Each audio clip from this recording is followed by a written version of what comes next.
So yeah, so this is F-Zero AX.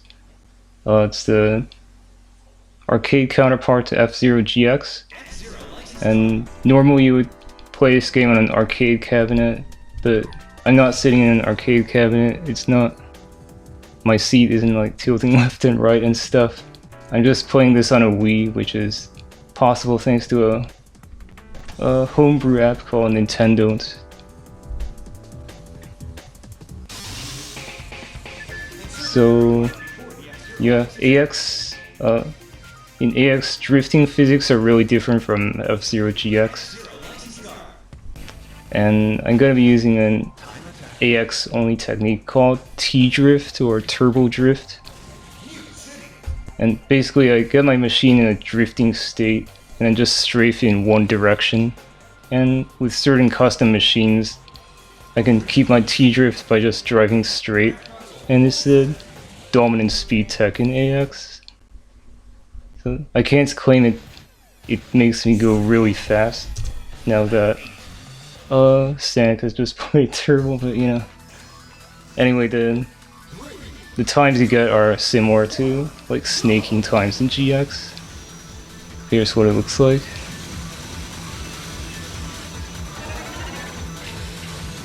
And like in this course I could theoretically keep it going like left facing T-drift all throughout the course, but it's faster to MT through the curves, especially because they're sloped. And just like turns slow you down a little bit in general when you're T-drifting at really high speeds, and like slopes on uneven surfaces slow you down more than that.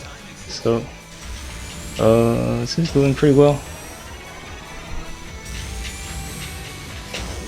The steering is kind of sensitive, especially on Nintendonts, where the steering wheel's entire range is mapped to the GameCube control stick. But yeah, that was good. Exactly, this is developer intended. So that's about 2 seconds from my PB, that's good. I'll explain some of these menus later, but just want to point out there's some misleading info on the internet out there saying that the entire F-Zero AX game is hidden inside F-Zero GX. And they claim you can use an action replay code to play AX. And so the reason this is misleading is that what the action replay code does is it loads leftovers of the AX menus and modes and like kind of combines them with bits from GX. And some menus are missing, and the racing itself just all uses GX physics, not AX. And it's also missing some unique AX sound effects. So it's an interesting code, but it definitely doesn't let you play the real AX. And if you want to play the real AX, you use Nintendonts like I'm doing here. So Nintendont's primary use is to play GameCube games, but it also has special code to play Triforce arcade games, since the Triforce arcade system is really similar to the GameCube.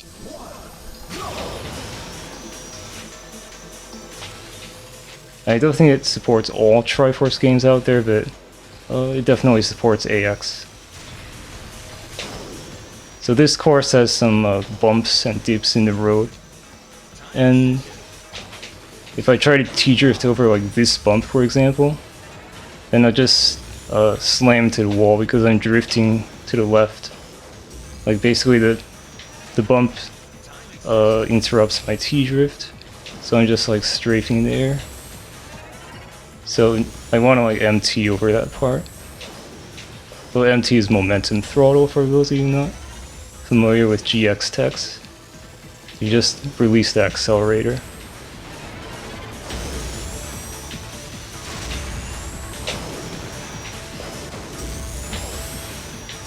It's kind of hard to like explain everything and play at the same time, especially when there's a lot of turns going on and stuff, but yeah.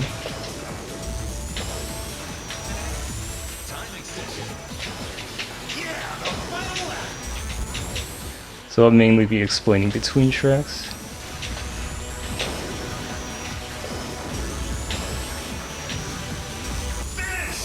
Alright, pretty good.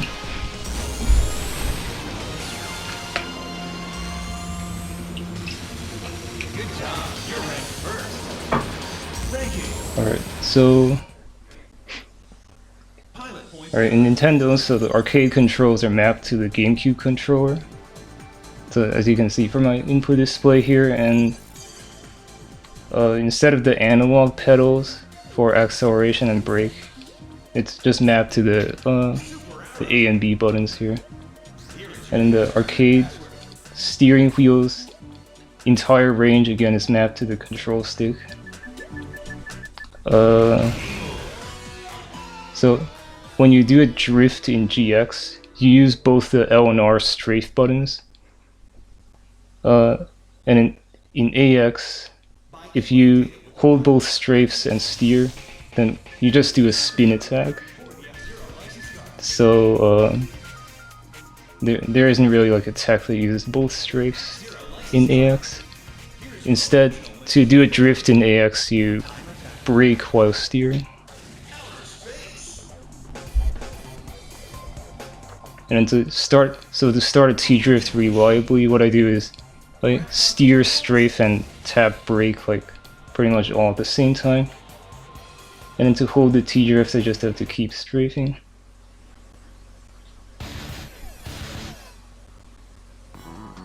And so to keep the T-drift going, I can either just drive straight, or I can turn in the same direction as my strafe.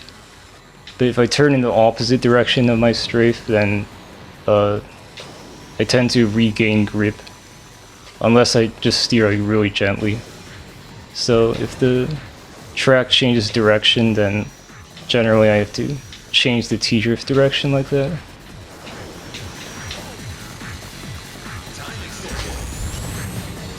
Which means again like steer, strafe, tap, brake, so I just do all those actions at once quite a few times throughout the race.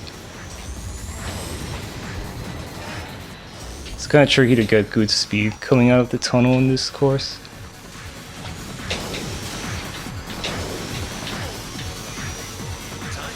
It's because the terrain at the end of the tunnel is kind of awkward.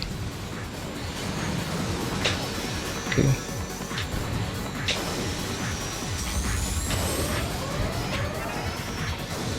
That should be enough energy. Yeah. Right path is just faster if you can do it well, and like boost power doesn't help all that much in T-drift compared to like max speed, for example. So I just try to always take the right path.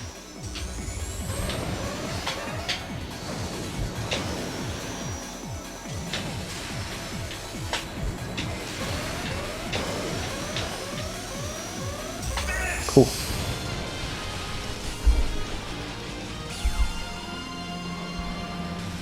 Alright, so even when you're not doing T-drift, just AX drifting in general is more slippery compared to GX.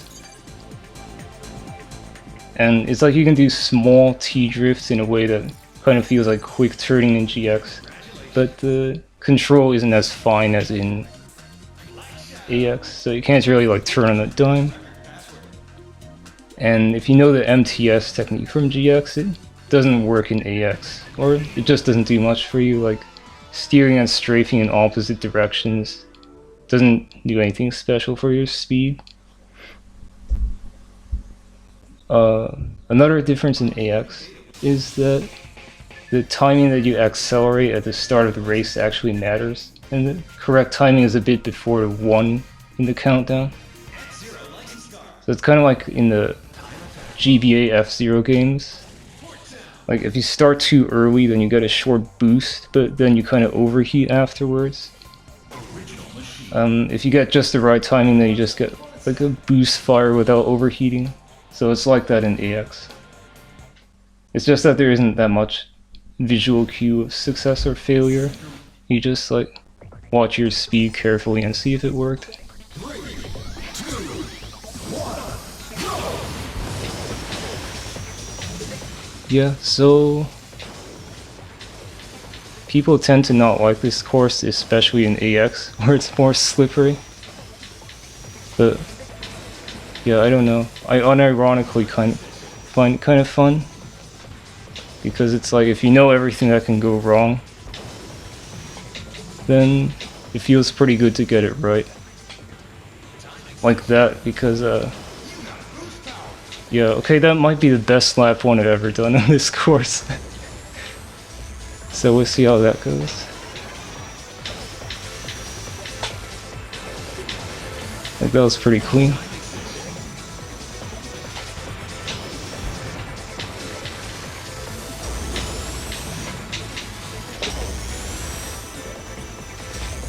The narrow stretch, you gotta be careful though.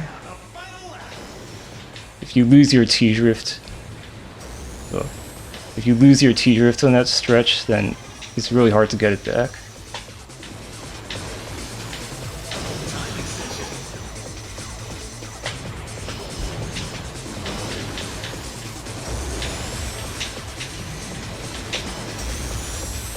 Come on, don't screw up.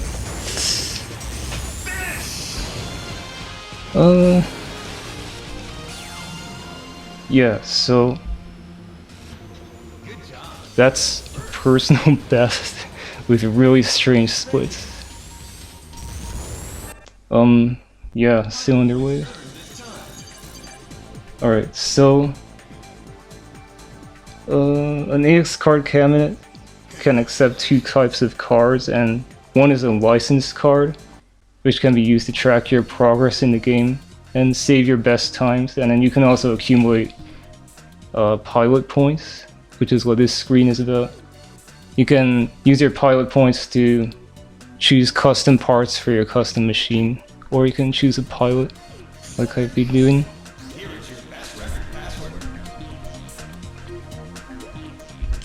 Oh, and this is the code for the internet ranking if you wanna enter your time into f0.jp, but the site is long gone, unfortunately. And I think the rankings only lasted until like 2004. But there's some good times out there that were submitted on the ranking.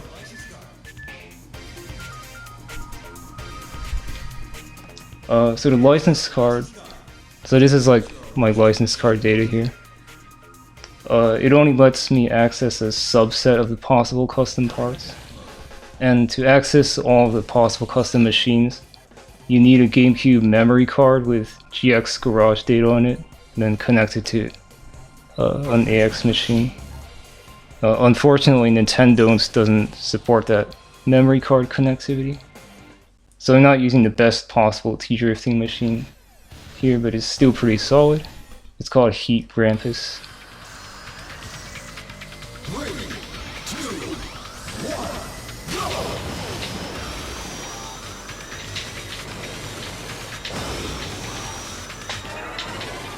Yeah, I practiced this one earlier. That's why there's a ghost. See if I can beat it.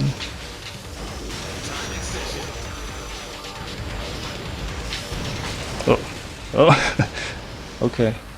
Well, that's probably not happening at this point. Yeah, wow, okay. Yeah, that's a start. So my controller right now, like, you know, not to make excuses or anything, but so the left-right calibration is good on this controller, but it does have a strong tendency to drift up or down, which is kind of dangerous for jumps. So I just gotta be a bit more careful than normal with this controller for jumps. It's kind of funny though, because a lot of AX machines out there, like, they have problems with the diving and nosing up calibration as well. So it's kind of like I'm emulating a slightly worn AX machine here. So, you know, it makes sense.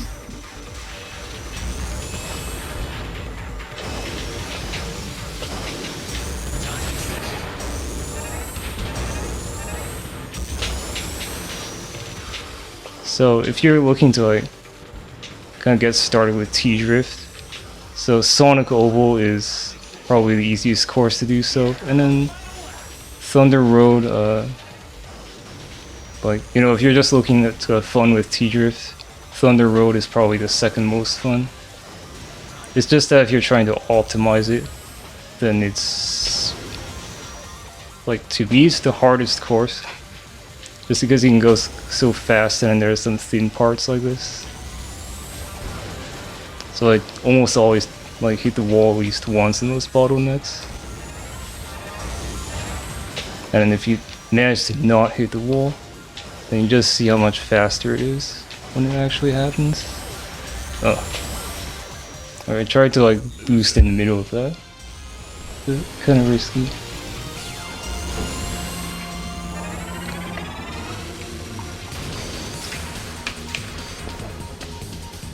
Ranking. Pilot points earned this time. Alright, so speaking of the actual F-Zero AX arcade cabinets, so there are three types of cabinets. There's standard, there's deluxe, which tilts left and right, and it's as you drive, and it's also the most common model. And there's the monster ride, which is like it's a pod, racing pod, which is like suspended in midair, and it moves in 3 degrees of freedom. Although there's only one monster ride known to exist at this point, but yeah. But the other models are pretty rare as well.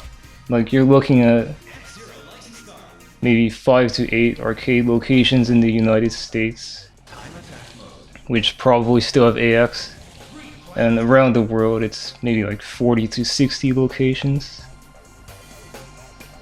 If you do a web search for F-Zero AX locations, then you can find a Google map which tracks the known locations and has some details in them. So obviously with the pandemic going on, it's not a great time to go out hunting down arcade cabinets, but you know, you can plan a trip for the future if playing AX is on your bucket list.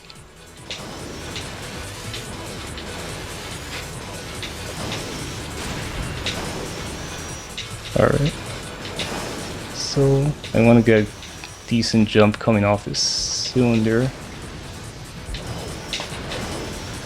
That wasn't all that decent, but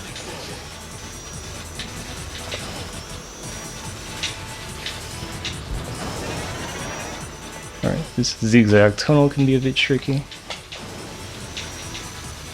I kind of let go of my T-drift a bit there, but that's fine. And then there's this part. Oh, that was pretty good. It's hard to say what kind of speed you're gonna get coming down that slope. And on boost laps you can go for a shortcut, which is really tricky in AX.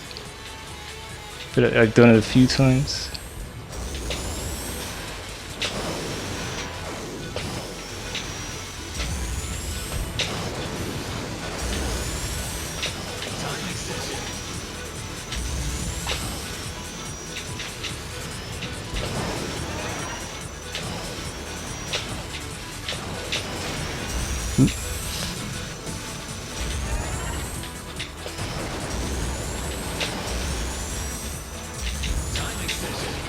Oh, hit the wall there. Otherwise it was looking alright. Maybe not quite fast enough still.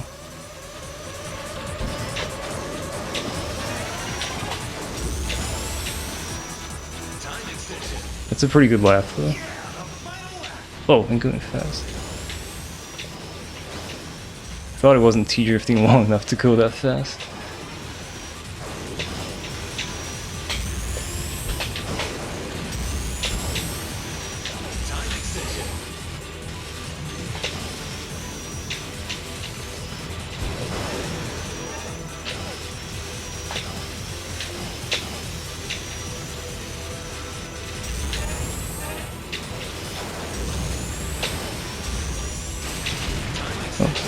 boost timing's off there. Oh, that was a good dive again though. I gotta look into that approach.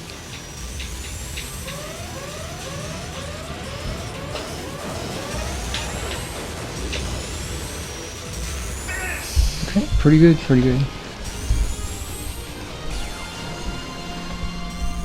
Alright, yeah, so Good job. You're ranked first. again, like with the different physics and everything, different controls, if you're a GX veteran looking to try AX, like whether it's in the arcade or on Nintendont, don't expect that it's gonna come super naturally to you.